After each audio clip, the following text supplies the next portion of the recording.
specify certain times to have committees of the whole, which we've done, but you can do that within a meeting. We may have done a straw poll a long time ago once. It doesn't have much, but it's highly frowned upon within Robert's rules. If you want a straw poll type concept, that's where you would call for committee of the whole to go discuss something and to get the flavor of the committee and the council, how they want to proceed. So that's the general concept. What we're going to try to do is have a little more order on how we progress. Dan, you're going to speak now. Yeah, just a couple of things to fill in there.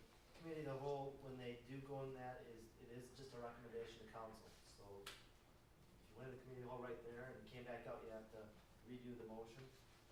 A couple other things. The person who makes the motion cannot then turn around and speak against that motion. But you can actually vote against it. Okay, so that's just something to keep in mind.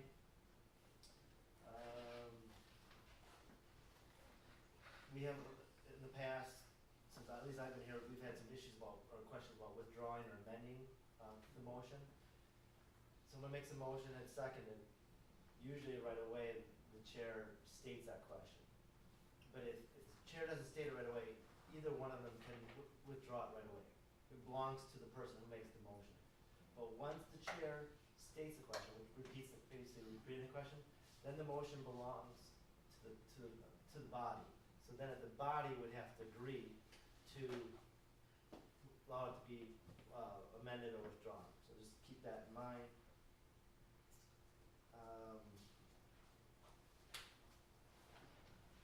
Of course, you have the main motion, and you have several different types of motions you can make. You can postpone it indefinitely. You can amend it. You can ask it to be referred to a committee or another time. Postpone to a certain different time. And then the next couple, you can, like the mayor said, you can limit or extend the limits of debate. You can ask for a previous question, which that means is let's go right to a vote. And the last one is to lay on the table. That puts it on there indefinitely. Those last three that I mentioned means a two-thirds vote. Okay, can you repeat what they were again? Yep, to limit or extend the limits of the debate. To immediately, what's called previous question, immediately ask for a vote on it. And the last one is lay it on the table. Where you're asking that, basically you're asking it to stop to take up something else. All three of those need a two-thirds vote because there really is supposed to be no debate on those three. Is that two-thirds of those in attendance or two-thirds of the entire body? Two-thirds of those in attendance, yeah, for that one. Now that differs. There's some votes that, you know, are statutory that say two-thirds of the council, so you just have to keep that in mind. On laying it on the table, Dan, you can bring that up later in the meeting. Yes, yeah. And then there's things called, more for the chair, he can ask for I can't remember what it was. There's a recess where you Stand at ease. Stand at ease, where you just kind of everybody stays there, and we maybe answer a question if it's on the parliamentary procedure. Recess is you stop the meeting, pick it up back later, like we did for celebrations and things, and can't remember the last one. These information, point of order, stand at ease. I'm sorry, before I forget, the committee of the whole, there's several different types of committees of the whole. And the key difference in some of them is who should be the chair of that. If there is a real committee of the whole, then another chair actually can take place. The mayor would not be the lead of that. Or there's one where the mayor could continue to be that if it happened to this. So we have to kind of get some agreement on how, if we went into president. yes, how that would work. Those three committees of the whole, it's committee of the whole, which is suited for really large assemblies, and the quasi-committee of the whole is more for medium size, they say 50 to 100 in the book, and then informal consideration are three different types. And that first one is where the chair, I would actually step down and you would appoint somebody to run it. The other two versions, presiding officer stays as the chair for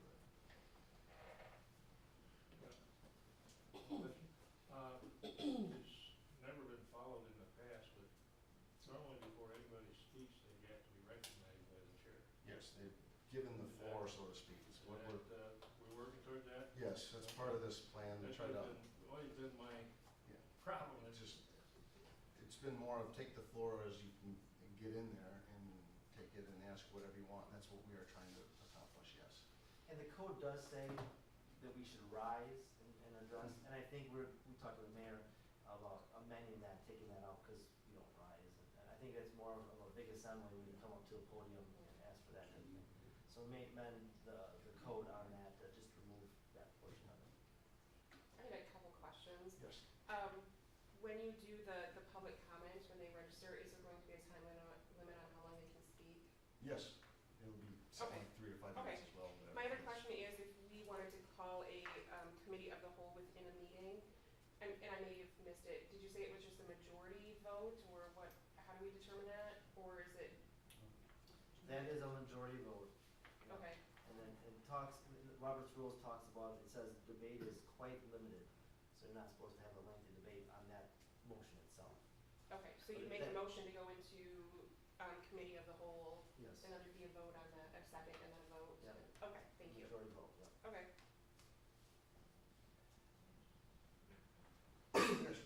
You mentioned about the person making the motion should be in support of that motion. Speak. Not always true of the second, correct?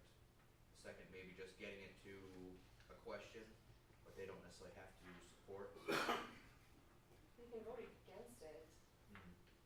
I don't It look- says that the person making the motion can't speak against it. It doesn't mention the seconder. They can't speak against the motion, but they can vote against it. So that's just to get it to the floor to vote on it. And second question, just as a point of order, if you're laying it on the table, that can carry from meeting to meeting, I believe. And so if the intent is to actually push it to some meeting in the future, the postpone would be to a certain time would be a better route, possibly. Yes, if you lay it on the table, there's no set time for taking the matter up again. So if, And technically, I'd say to protect ourselves, have to put that on every agenda then. And the way I've done it in the past was Yeah. just having a bottom, things on the table that can be picked up any time. yeah, because when a motion is postponed, it's still out there. The only time it dies is actually when it goes from one council to the next in April, the third Tuesday in April, when the new council comes in, then all preceding motions die at that time. But so that would continue waning at that point. Does there need to be a motion to remove something from the table to take it up again? If it's on the table, you have to have a motion to take it from the table. Okay, yeah, that's what I thought. Interesting thing, one of them is called postpone indefinitely. That's a way to basically kill a main motion without actually having a direct vote on it.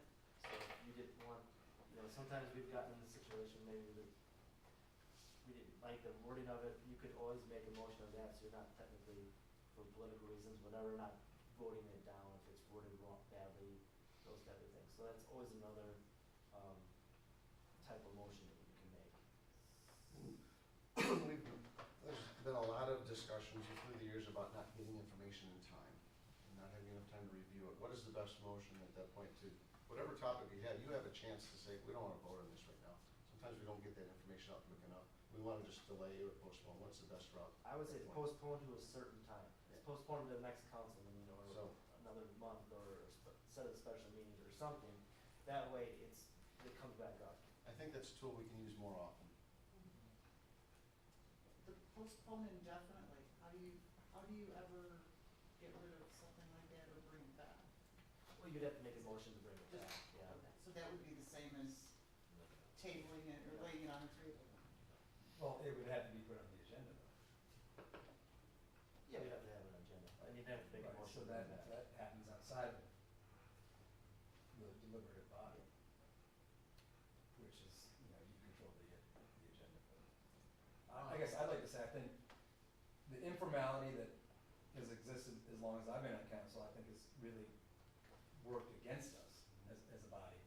And it's led to a lot of decisions being either postponed or just not made in a timely fashion. And I think if you go to the school board, for example, or the county board, as another example, and we have two members here who are on those boards, do it a lot differently than we do in terms of public discussion and, even member participation. So I think we're gonna be well served by fleshing this out and moving it forward. It's obviously a learning process for all of us, but I think we'll all benefit from, kind of getting away from some of the informality that we've, been embracing. So the last question is, actually one of yours, Ron, Alder Marsh, about attending committees when you're not on a committee. And the question was, if, there's normally a four-person, the idea is if we have a four-person committee and a fifth person showed up, the issue there is opens meeting law worries. And the question was if, well, if three people were there, so it wasn't a fourth person there, can I show up and can I ask questions? You can, at that point, you could show up because there's not the open meetings violations. Is that the best procedure? I don't know, you guys have to determine that, I guess, but if we have separate rules based on if someone's absent or not, theoretically, you're not part of that committee, are you allowed to ask questions? It's part of the public at that point, and the Yeah. rules should apply to them as well, I believe. Because you're allowed to attend every meeting of the parent body, so that means even subs. I think like plan commission, police and fire, those might be different because those are not subcommittees they're pseudo meetings of the of the city, like, police and fire is not. So if they went in close, discuss something, that's a statutory thing, so you might not have an ability to go into that type of one. Certainly license, salary, those standing ones you certainly would be entitled to. Because my only concern is the open meetings laws. If there's four of you and all there's a five, then there presumed to be a meeting. So if there's not, should you attend, you can at that point. Is that the best procedure? You guys have to determine that. I do have a question about that too. We have, I mean, I'm gonna use myself as an example. I'm the president of the Historical Society. I'm the city's representative on that board. You know, there was an instance where the Historical Society wanted to come here and I couldn't come and speak.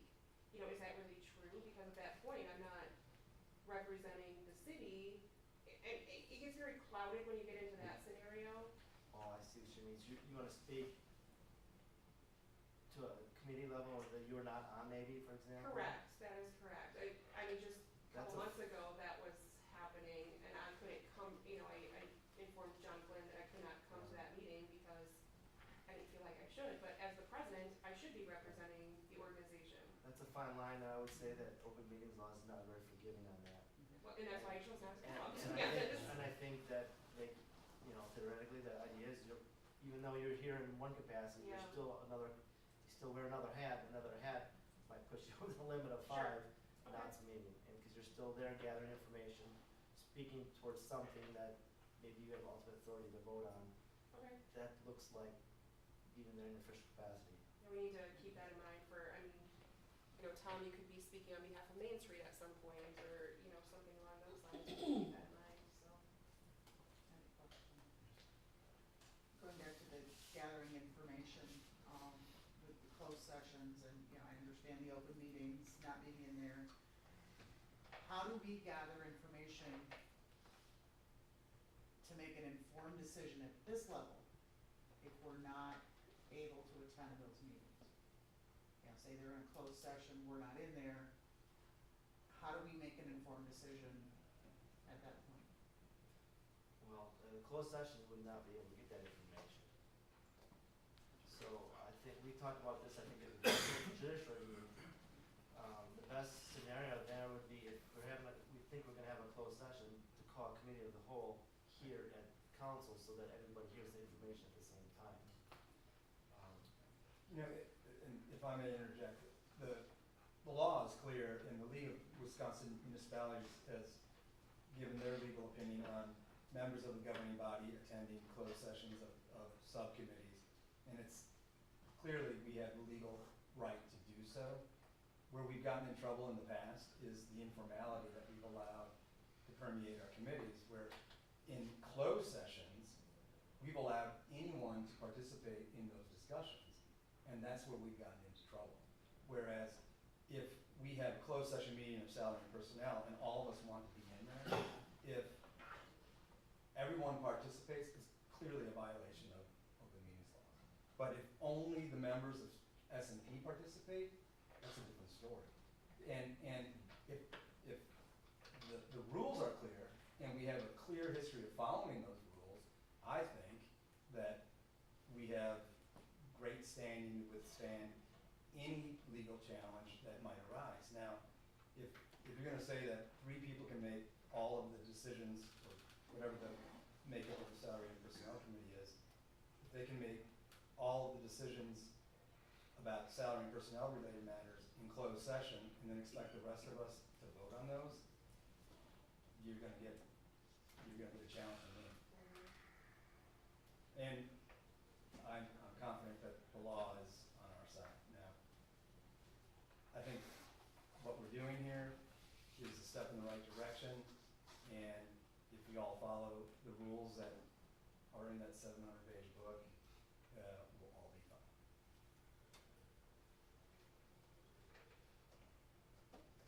So that's it for now. We're working on improving ourselves. All right, any appearances by the public tonight?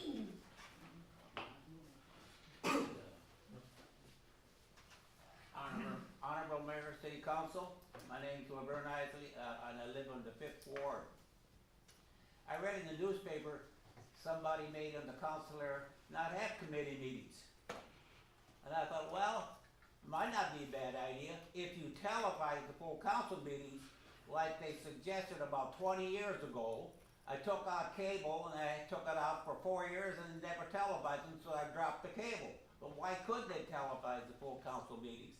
As the voters, we learn more what's going on, and we should know what's going on. Laverne, speaking to the camera, please. We're trying to get there. We really are. We're trying to get there. Yeah. I thought the city attorney had some good points. If that had been televised, I'd have liked to seen it. City attorney had some good comments there. Yep.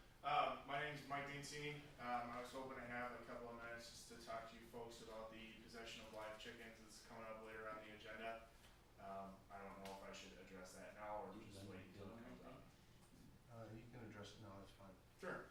Thank you. So in the course of doing some research on what was available as far as live chickens, part of the reason my wife and I moved to Monroe, bought a home here, and started a business here was the fact that the city passed an ordinance that allows possession of live chickens. What we did not realize was that in our neighborhood, there's a 40-year-old neighborhood covenant that prevents that. I spoke with somebody who's familiar with the covenant law. I spoke with the title company that wrote it up and the attorney who took over the practice for the attorney who passed away who signed it. And they said the reason that covenant is in place is because 4 years ago, the city of Monroe did not allow the possession of live chickens. I did some further research to figure out if the original people who signed the covenant were still in the neighborhood. They are not.